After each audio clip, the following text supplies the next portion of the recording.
All right, Dr. Warren. We rolling already. This is cool right now. I don't need to. I set the camera later on. You know what I do? You know what? They want me at work like ASAP. I'm so mad. I don't know what to do, man. They want me to work early. Maybe the economy is picking up.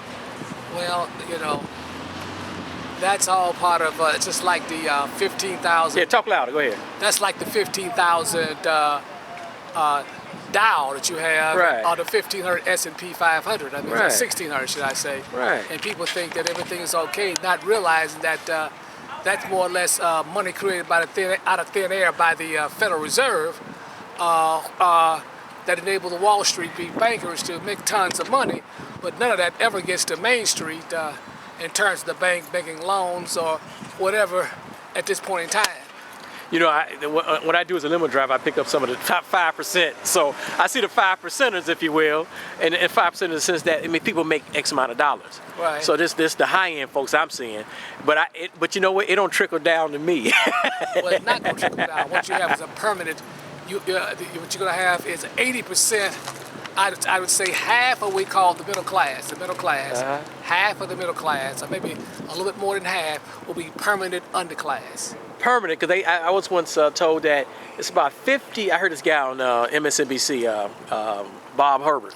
He said 50 million Americans are poor, 50 million are near poor, right, meaning that 1/3 of the country is poor and near poor. That's right. That's why I say near poor. So you got that 1/3, and you got that other half there.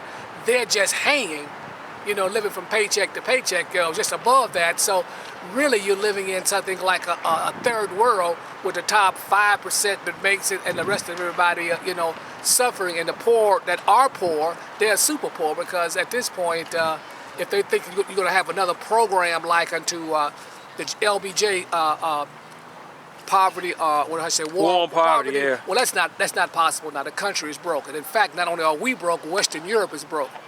Most of the EU nations, or what we call the white nations, the socialist nations, they're all broke. Everybody has engaged in this money printing and social program that got people in trouble.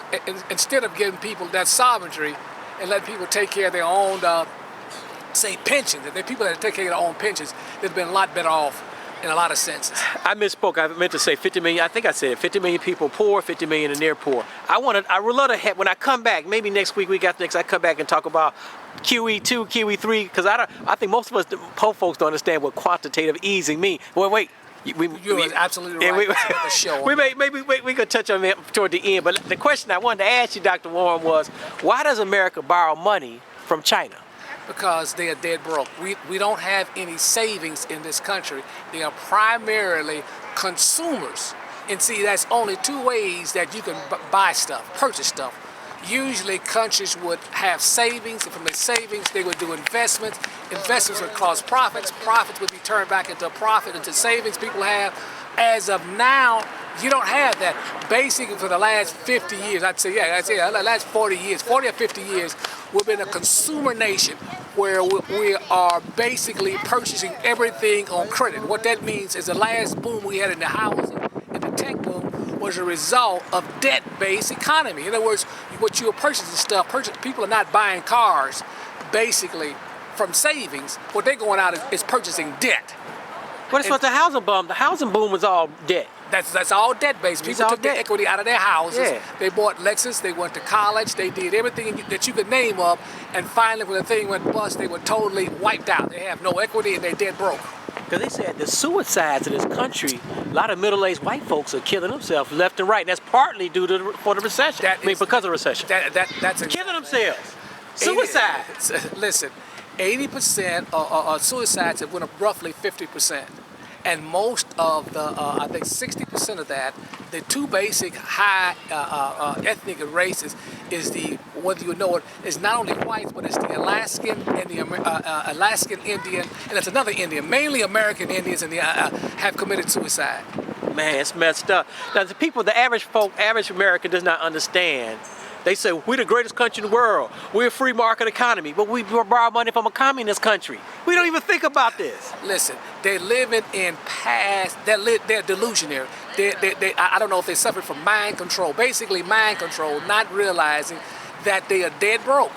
You don't produce anything. You go, you set up a program, GAFTA and NAF, and you ship everything over to Asia and have them produce the stuff. Now, what do you do when you do that? Well, you have no production to produce profit. So China becomes a great major factory, a manufacturer. We don't produce anything. We're basically a service nation, and we're dead broke. And we won't come back in the next 20 years. And you can see that being manifested with the young whites coming out of college now. They cannot find quality jobs, when I say quality jobs, I'm talking about livable, that pays a livable wage. They're working as out of their, you'd be shocked at what they're doing.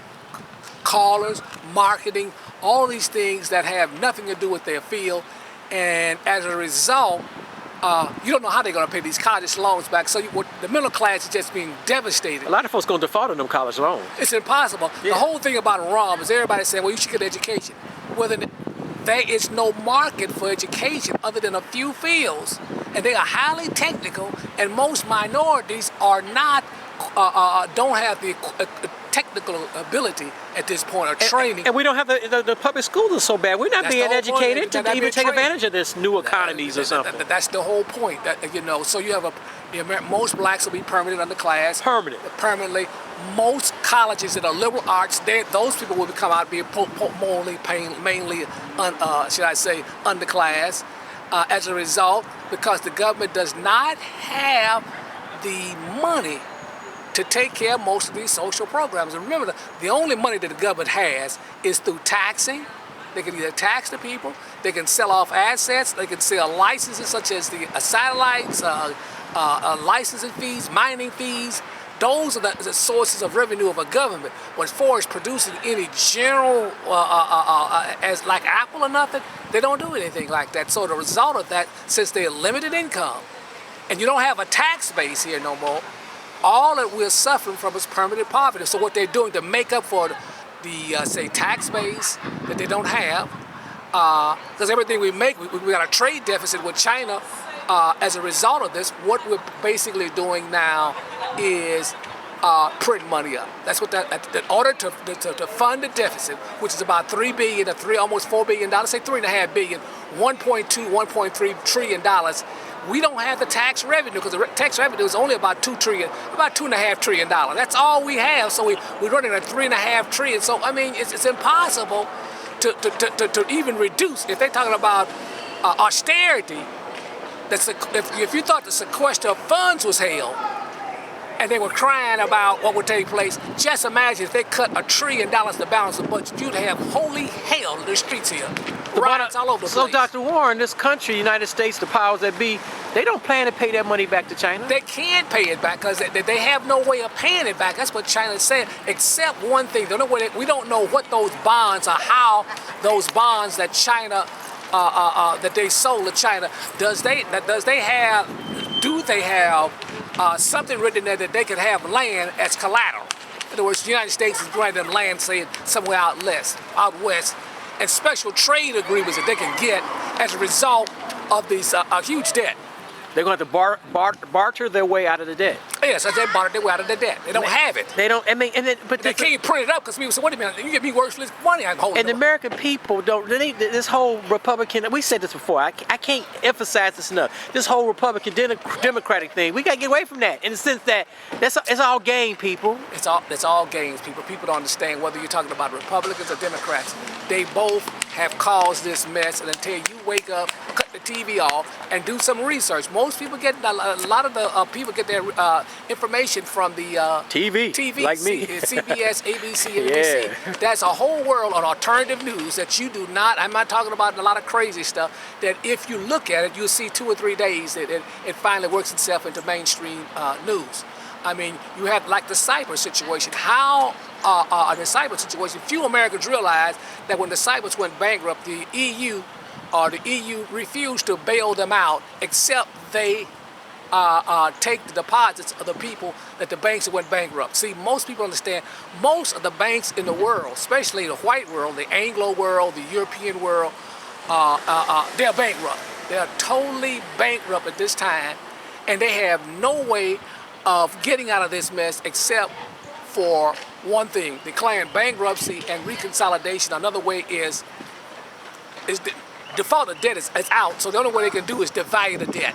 That means your dollar will be devalued 70%, and you think you have a hard time now, but you'll be a permanent underclass because the dollars you're working for won't buy what they used to buy, so you'll be permanently an underclass as a result of something like Argentina, the third world. And people got to understand, for most Americans, meaning like 3/4 of all Americans, the standard of living will continue. Our standard of living will continue to decline. That's the whole point. When you're in a debt-based economy like this had, that country that's that much in debt, all you got to do is look at examples of down in South America, where these countries were extremely a lot in debt, with a lot of social programs, and as a result, that they wind up devaluing their currency 3, 4, 5, 6, 7, 8 times. Well, that's the problem you're going to have here with America, the same situation. And living standards decline. People don't understand the emphasis when you're in, just from a natural standpoint, your household, if you're deeply in debt and you up to hock at credit cards, you can't do jack. That means you're going to live in an old house that you can't rehab. Right. Drive an old car that you can't fix. Can't fix. And you have old clothes from the resale shop. That's old clothes from the resale. That's most Americans. That's a basic. Get used to it. Well, they say the average car on the road in America is over 10 years old. Yeah, that's right. It's over 10 years old, so it shows you that even listen, they're giving cars away now at 0 interest rates. Zero interest rate for 5, or some of these cars are going out 8 years. Why they could go 8 years? That's almost a mortgage. No, most of the average good car is like 30 grand. That's the whole point. I mean, and a raggedy house gonna cost you 100 grand. I mean, it's insane. That's the point that people make now. So let's close out the conversation with just a little taste of quantitative easing. QE1, QE2, QE3. It's the only thing that's propping this economy up from totally collapsing. That's the only thing. What they're doing is like somebody in a hospital on respirator. Respirator. Yeah. And they're giving them IVs and they're in the emergency room and they're just pumping up. That's all they're doing to the economy, folks, is pumping up money into the economy, keeping it from collapsing. There's no growth at all in the economy. If it's just feeble. We're not going anywhere at this point in time. And the only way you can offset your basically, the Bible talks about the destruction of this as mystery of Babylon, the financial system, that it actually is I don't know how to say it, just say it's a corrupt system that have actually impoverished the nations. And the only way you can offset that is through some silver or gold now, which you can't hardly buy now at this point. Yeah, you told me it's Luciferian forces. They're Luciferian forces that are... Let's say that again, Luciferian forces. They're Luciferian forces at work. And if you don't understand what's taking place, anytime you buy a house for 30 years, you got to pay 3 times the mortgage on that. Yeah. That makes you really understand what takes place and where the money is going, and why things are so corrupt in terms of the financial system that we have today. I got 1 minute. We're not going to get to the point where America's going to become like Soylent Green. Soylent Green is like a 40-year-old movie with Charlton Heston. I understand. A lot of folks don't even know. They haven't remade that movie yet. Soylent Green. It's going to get like that? Well, you're exactly right. People are going to literally... Food is going to get so expensive here that you just won't believe it in terms of your income, because your income will not be able to keep pace with the cost of food. You see it now. It'll continue to go up. And most of the stuff that we make in America is imported. How can you pay for something that's imported when your dollar's declining? People don't understand. I mean, if the dollar's not worth anything you can import, you're going to pay an arm and a leg for it. And tell these poor European Americans, i.e. whites, this whole race thing, y'all need to get away from this race thing. They better as well forget about that. That race thing ain't it. It's class, baby. It's all class now, and it's basically based upon what training do you have, and basically the amount of money that you have that's in certain types of commodities that's going to sustain yourself through this. Other than that, you're going to get wiped out. 80% of the people are going to lose everything that they got. And their pensions are going to be cut 50% because they don't have it. Dr. Warren, I got to come back next week after next. Maybe we continue to talk about these Luciferian forces. Take care. You're the man, Dr. Warren. Take care. Luciferian forces, man. It's serious, ain't it, Dr. Warren? Serious as a heart attack. Man, woo! Luciferian forces. Too much for me.